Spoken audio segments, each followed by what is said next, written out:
Rilo Ken here from the Second Order. Welcome. Today, I have something very imperative to show you. But before I get to that, this helmet is actually quite hot, so I'm going to take it off for the sake of my own sanity, and so I actually have some peripheral vision. Alright. Welcome everybody. Jay here. And today I have a very special video, like I said in the intro.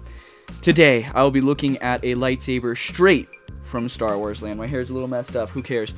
I am missing the main blade of this lightsaber, so the review will not include that, but I will have supplementary footage that I will cut into it to show you all how it works and all that stuff, and hopefully I can get by with just the base review, so we'll see.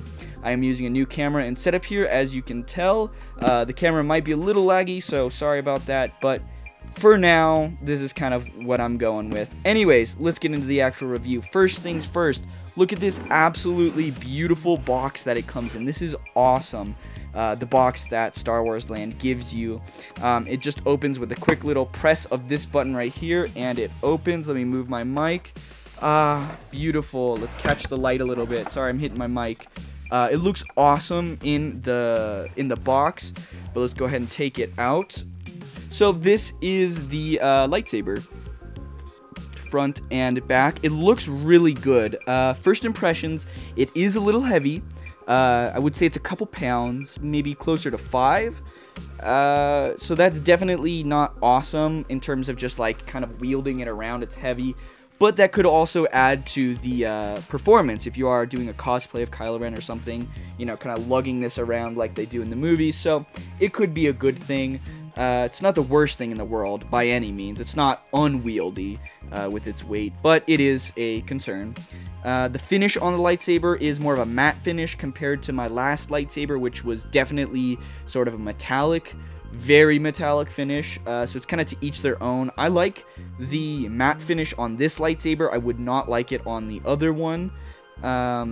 But in some areas I do wish it was a little bit more metallic, like down here. When you get into that kind of metal area, it's also matte, and up here and along these like burn scars. I don't know how to show that to the camera. I'll insert some pictures here. You can tell that it's painted on. It's definitely not been heat treated or anything. Obviously they can't put too much time into every single lightsaber. They're mass produced for Star Wars Land.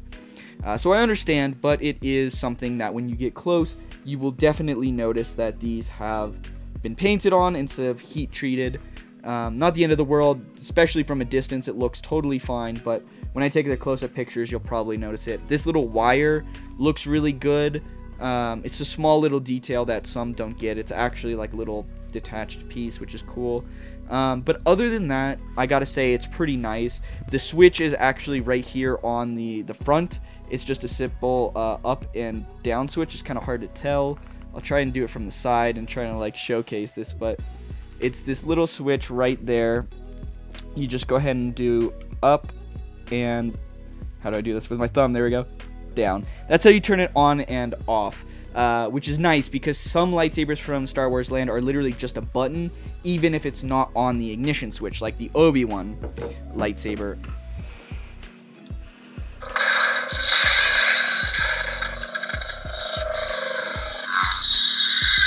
So yeah, that's what you get for base price on this. I think it was like $230, maybe closer to $180. I can't remember exactly how much I paid.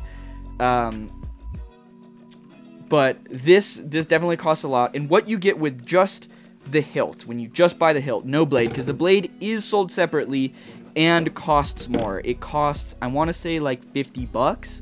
So that's why I'm a little sketchy on the price, because I can't remember. I believe the base lightsaber is like 200, 230, plus the extra that you get with the blade. I could be wrong, so don't quote me on that. It could be 230 in total. But what you get with this is the two whatchamacallit, side vent sabers. Yeah. And this is very, unique to Kylo, so this is kind of why you're paying a little bit more than some of the other Star Wars Land lightsabers. The way that you install these is you just kind of twist it around until you find a little catch. I'm having trouble here. I haven't done this in a while. Maybe they're, okay, yeah. So there is a little, like, notch here, that you have to find, and there we go. I finally found it. You can just kind of twist it, and then you push it in, and you rotate it forward, like this. And then now I can't pull it out. It is stuck in there. Let me see if, no, it doesn't fit in the main one. So I don't have the main one here, so this will not light up. Apologies for that. I will cut in some supplementary footage of me doing this. But then you twist it, and you would just turn it on. It will not turn on unless you have the main blade installed, and it will make a little noise that it's registered. But this is kind of what it looks like with these two on. I have seen it lit up before in person. It's definitely not as bright as the other one, and you can tell where the LEDs are. So it's definitely, I would say, lesser quality when it comes to how it looks blade, like the actual lightsaber wise. You can definitely tell. You can see like the little chunks of it, like the LEDs, whereas the other one is more of a straight light that actually shoots up into the blade. I think this one, the lights are in the blade, and so you can tell where they are. It might look good on camera. I don't know. I've never taken a picture of it. But when you see it in real life, you can definitely tell where the brakes and the lights are. Not the end of the world, but it is something to be aware of. They do say that they are rated for dueling. I've never really tried to duel with them yet. I'm a little scared. It doesn't seem as tough as the other one, especially the install way that you do it. It seems really fragile. I don't want to mess it up. But they did say it was rated for dueling. I can give that a shot in the coming weeks here, and I guess I can update this section if they are good in dueling. I assume they're going to be fine for medium to light dueling. If you're younger or if you're just doing it casually, I'm sure it's fine. But anything beyond that, I would not recommend it, just based on what I've seen of it and what I've felt. It just doesn't feel ready for that. And the last thing that comes with it, actually, is right here on my belt. It's a lightsaber clip. And it comes with the lightsaber, so you don't need to worry about all that. And it literally just slides in, and it hangs on your belt. And I gotta say, it looks great hanging on the belt. It really does look good. And the way that you take it off is you literally just pull it up, but you gotta hold the belt clip down. There's no latch or release or anything. It's a very simple system, pull up, pull down. You can see it right here. It's literally just a bar. That's it. And I think that's how it was in the movies, so that's how they did it when they brought it to Star Wars land. But yeah, that's what you get when you pay for the lightsaber. Sorry, my cape. That's what you get. You get the clip, you get the saber, and you get the 2 additional side vent sabers. You do not get the main one. You have to pay an extra $50, I believe it was, for the main one. So, like I said, I think the grand total was somewhere around $250 for everything. As you know, the last lightsaber I bought, the Obi-Wan one, was about $300. And with that $300, you got a bunch of other stuff. With this one, you only get one color, obviously red. You get one sound font, Kylo Ren's, and that's it. I do like that it comes with a clip. It's very nice. It's very custom. It feels custom to his saber. It looks great. It feels great. But you are getting less bang for your buck. And I don't think that's any surprise. I mean, it's Disney. Disney is known for having very expensive things. But at the same time, it's straight from the source, so you can trust it. You can go in person and get your saber. In fact, that's the only way to get your saber, I believe, is to go in person. So you're going there, you're feeling it, you can kind of shop around, and I think that experience is really great. It's something that you don't get online, where you just click order. So for that experience, it's really cool.